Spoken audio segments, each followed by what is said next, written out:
من الموت لما جاء.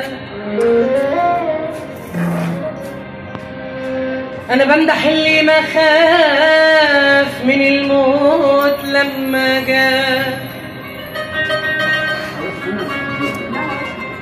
سيدنا محمد اللي ما خاف من الموت لما جاء.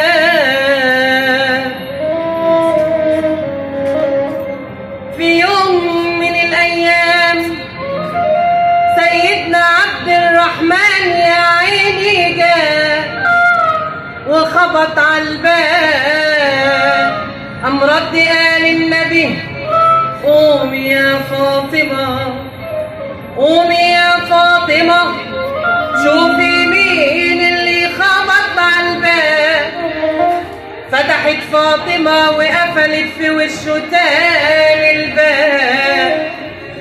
قالت له يابا يا محمد فيه واحد خبط على الباب.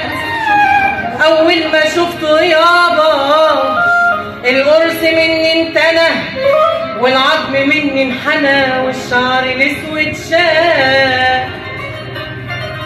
قال لها افتحي له يا فاطمة ده مفاري الأحباب.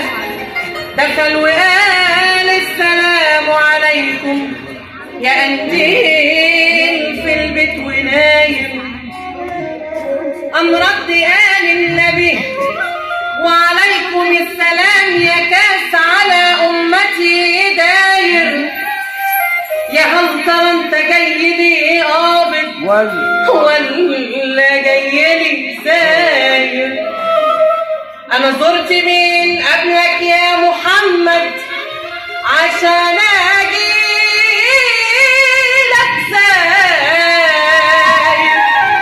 انا جاي قابض ولا بيديش، وان قلت لي اخرج راح اخرج ولا اجيش.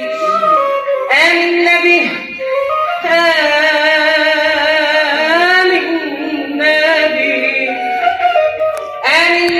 اتوضى وصلى ركعتين لله وقال تاني مرجعنا للعزيز مولاه.